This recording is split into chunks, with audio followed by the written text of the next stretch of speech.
Teman-teman pernah coba bayangin gak sih, pas mau masuk OSIS, kita harus daftar, ikut seleksi, wawancara, sampai akhirnya kepilih. Itu bukan cuma soal organisasi sekolah, tapi itu udah termasuk proses rekrutmen dalam manajemen sumber daya manusia. Terus, pas pertama kali kita kerja di toko, kafe, atau tempat magang, kita tentunya nggak langsung dilepas gitu aja. Pasti ada masa diajarin dulu, dikenalin sistem, dikasih arahan. Nah, itu adalah contoh pelatihan karyawan baru. Dan setelah semua itu dijalanin, saat kita udah mulai kerja dengan tanggung jawab masing-masing, ada satu hal yang paling ditunggu, yaitu gajian. Nah, pemberian gaji atau imbalan ini juga bagian penting dari manajemen sumber daya manusia. Dan karena manajemen sumber daya manusia itu sedekat sama kehidupan kita sehari-hari, kita akan bahas lebih dalam apa sih sebenarnya manajemen sumber daya manusia.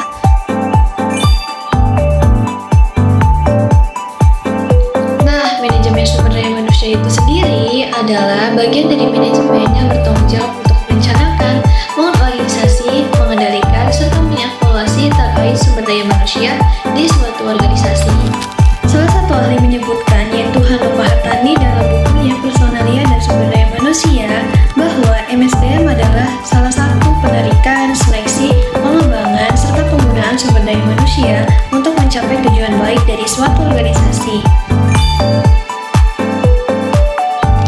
Nah, manajemen sumber daya manusia atau MSDM berfungsi untuk mengelola, mengatur, dan juga mengembangkan sumber daya yang ada di dalamnya. Nah, sumber daya itu seperti apa saja? Contohnya seperti karyawan. Nah, MSDM ini berfungsi untuk mengelola, mengatur, atau hanya itu saja. Nah, mereka juga membantu karyawan untuk mendapatkan haknya. Mendapatkan hak seperti apa? Misalnya, di dalam sebuah perusahaan, karyawan itu mendapatkan hak mereka seperti mendapatkan BPJS, terus juga mendapatkan hari libur, terus juga mendapatkan hak-hak lain yang biasanya disediakan oleh sebuah perusahaan. Maka dari itu, MSDM di sini berfungsi untuk mengatur semua hal tersebut. Selain pengembangan karyawan, mereka juga mengatur hak dan juga kewajiban karyawan itu sendiri. Nah, terus fokus utama dari MSDM itu memastikan setiap karyawan bekerja secara efektif, efisien, dan juga produktif. Nah, jika karyawan sudah bekerja secara efisien, efektif, dan juga produktif, maka akan berpengaruh besar pada sebuah perusahaan. Pengaruh besarnya seperti apa? Mereka akan memberikan pencapaian yang lebih tinggi lagi dari yang sebelumnya. Misalnya, di perusahaan A mereka bekerja hanya sampai 50%. Namun jika diberikan hak dan juga kewajiban yang sudah sesuai, yang sudah di batas yang sama, maka mereka akan memberikan kinerja yang lebih efektif lagi ke depannya. Proses manajemen sumber daya manusia adalah rangkaian kegiatan terintegrasi untuk memperoleh, mengembangkan, memotivasi, dan juga mempertahankan tenaga kerja agar tujuan organisasi tercapai. Kemudian ada tahapannya sih, ada tahapannya. Yang pertama itu ada perencanaan sumber daya manusia. Organisasi itu akan mencari terlebih dahulu dalam organisasinya itu dibutuhkan tenaga kerja dengan kompetensi apa saja. Kemudian yang kedua itu ada rekrutmen. Mereka akan menyebarluaskan si organisasi ini di mana mereka akan menyebarluaskan di dalam job street atau lainnya, di mana itu ada pembuka lowongan. Yang ketiga itu ada seleksi. Seperti kita tahu, proses seleksi itu menggunakan yaitu fisik, psikologis, kesehatan, dan lainnya. Kemudian yang keempat itu ada namanya orientasi dan pelatihan. Setelah mereka menjalani seleksi dan akhirnya diterima, ada yang namanya orientasi dan pelatihan, di mana mereka akan mereka akan mempelajari bagaimana budaya organisasi dan juga bagaimana job desk mereka masing-masing. Kemudian yang kelima itu ada pengembangan sumber daya manusia. Dalam pengembangannya tersebut itu bertujuan untuk meningkatkan kemampuan teknis maupun non-teknis dari tenaga kerja sendiri. Kemudian yang keenam itu ada penilaian kerja. Ini penting untuk sebagai acuan evaluasi para tinggi untuk mereka mengambil keputusan apakah promosi ataupun demosi kepada tenaga kerja. Nah, kemudian yang ketujuh itu ada kompensasi dan benefit. Setiap organisasi itu pasti ada kompensasi dan benefit, baik itu berupa gaji maupun tunjangan dan lainnya. Kemudian kita akan membahas tentang tahapan lanjutan, itu ada dua. Yang pertama yang akan kita bahas itu adalah hubungan kerja. Setiap organisasi dan juga tenaga kerja ini harus menjaga hubungan mereka supaya tetap harmonis. performance, baik itu secara komunikasi mereka, perbuatan mereka, dan lainnya. Kemudian yang kedua itu adalah pemutusan hubungan kerja sendiri. Akhirnya pemutusan kerja antara organisasi dan juga tenaga kerja itu secara formal dan sah. Seperti contoh itu mereka seperti resign, PHK, kemudian pensiun, dan lainnya.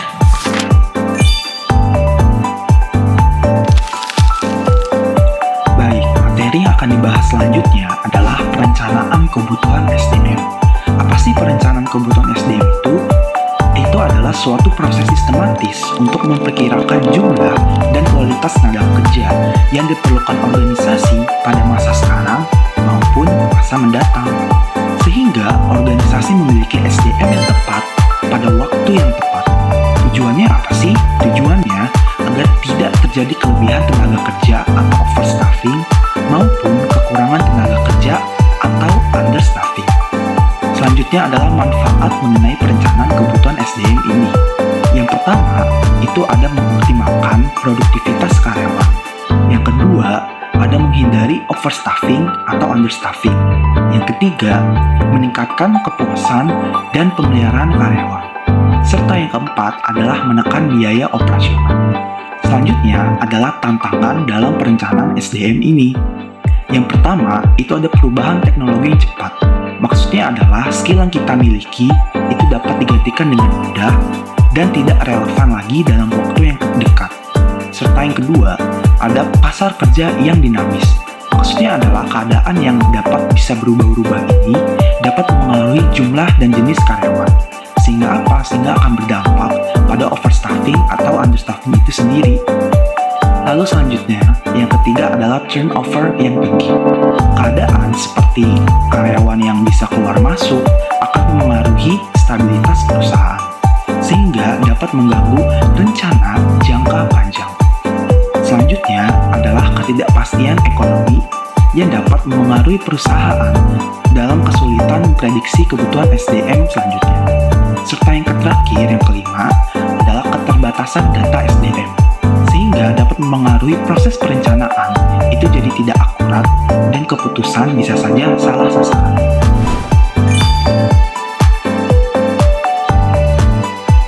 Sekarang kita akan membahas ke penyediaan tenaga kerja. Kita akan membahas kenapa kualitas pekerja itu berpengaruh kepada pekerjaan yang akan dihasilkan. Contoh yang pertama adalah seorang programmer yang hebat dalam hal teknis, terutama coding, namun memiliki kelemahan dalam berkomunikasi dengan tim. Nah, kalau sudah begini, bisa kita punya seorang karyawan yang hebat dalam hal teknis seperti coding, namun dia lemah dalam komunikasi. Hasilnya adalah biasanya miskomunikasi antar tim atau antar divisi. Kalau sudah terjadi seperti ini, ya biasanya pekerjaannya akan terhambat sampai tidak selesai dalam waktu yang disediakan. Kalau sudah begini, perusahaan bisa pergi dan karyawan kita itu dianggap tidak kompeten. Nah, jadi ini menunjukkan bahwa kemampuan teknis itu tidak sepenuhnya cukup dalam perusahaan. Itu juga perlu namanya kemampuan berkomunikasi. Itu harus seimbang agar terjadinya sebuah lingkungan yang tidak miskomunikasi gitu. Contohnya, misalnya kita dapat melakukan diskusi dengan rekan kerja, mengerti arahan-arahannya, dan juga kita bisa berpendapat dalam diskusi-diskusi itu.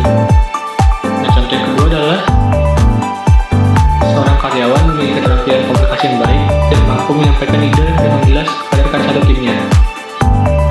Nah, ini berbanding terbalik dengan yang tadi. Nah, kalau misalnya komunikasi sudah dijalankan dengan baik, maka kemampuan dari sebuah tim itu akan meningkat.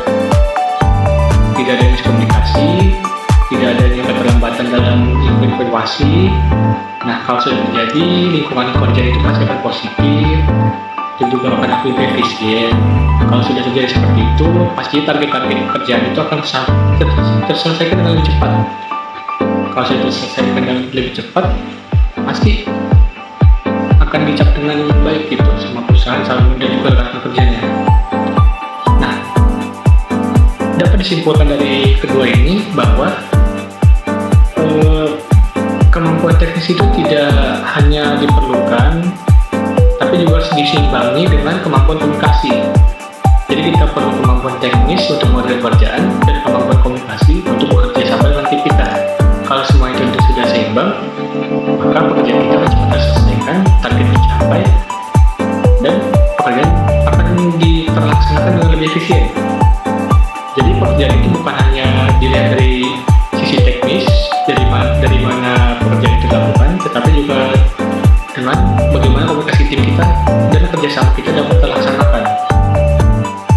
Jadi perusahaan itu bukan hanya mencari seorang yang pintar dalam suatu hal, tapi juga pintar dalam komunikasi agar seluruh anggota tim itu dapat saling mendukung dan terjadi koordinasi yang baik. Pengembangan karyawan adalah salah satu fungsi penting dari manajemen sumber daya manusia.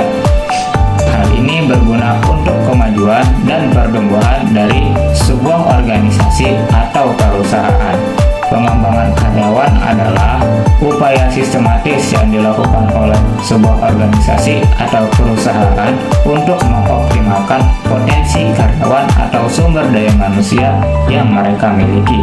Pengembangan ini bertujuan untuk meningkatkan kompetensi dan skill dari karyawan tersebut. Secara umum, pengembangan ini terdapat dua jenis, pengembangan secara informal dan pengembangan secara formal. Pengembangan secara informal adalah pengembangan yang dilakukan oleh karyawan atas keinginan dan usahanya sendiri untuk melatih dan mengembangkan dirinya menggunakan berbagai media literatur yang berhubungan dengan pekerjaan atau jabatannya. Kemudian pengembangan secara formal adalah pengembangan yang dilakukan oleh perusahaan terhadap karyawan-karyawannya untuk mengikuti pendidikan dan pelatihan, baik yang dilaksanakan oleh perusahaan itu sendiri ataupun lembaga pendidikan dan pelatihan yang lain. Biasanya yang cukup populer di luar sana itu ada 3.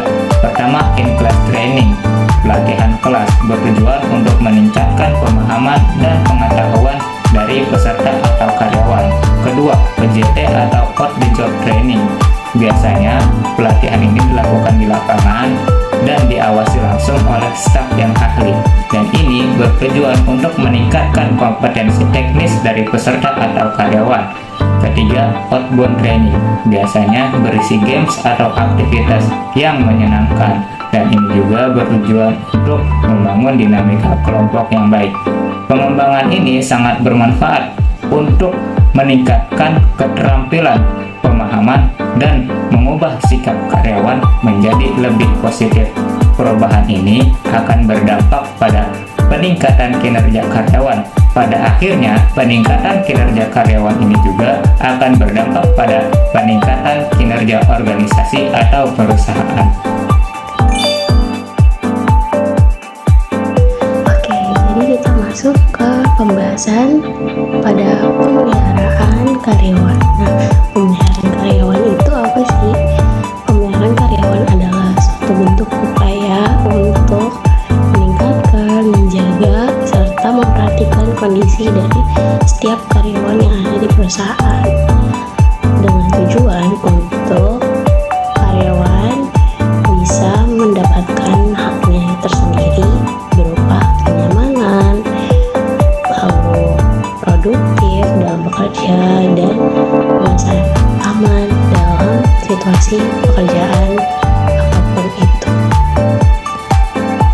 Nah, di dalam pemeliharaan karyawan ini kita memiliki referensi bahwa tujuan utama dari adanya pemeliharaan karyawan untuk memastikan dari setiap para karyawan di perusahaan memiliki kesehatan mental maupun fisik yang bagus untuk dapat mampu bekerja optimal dan menciptakan lingkungan kerja yang aman dan tidak menimbulkan stres yang berlebihan agar pekerjaan lebih cepat kondusif.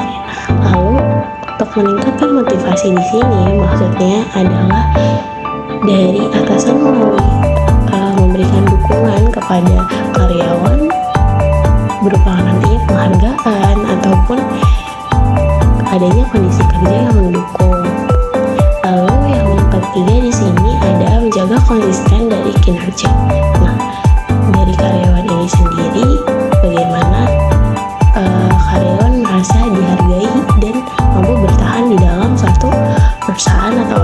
organisasi. Lalu yang keempat ada menjaga keberlangsungan organisasi. Nah, maksudnya di sini adalah karyawan mampu harus memiliki kesehatan dan bisa ikut termotivasi serta berkontribusi secara berkelanjutan dalam mendukung terciptanya korelasi positif bagi suatu perusahaan maupun organisasi. Lebih seperti itu. Kesimpulannya, manajemen sumber daya manusia atau MSDM pada dasarnya berfokus pada bagaimana sebuah organisasi dapat mengelola orang-orang yang bekerja di dalamnya agar memberikan kontribusi yang terbaik. Selain itu, MSDM juga berperan penting dalam menjaga kenyamanan dan kesejahteraan karyawan, sehingga tercipta hubungan kerja yang harmonis dan produktif.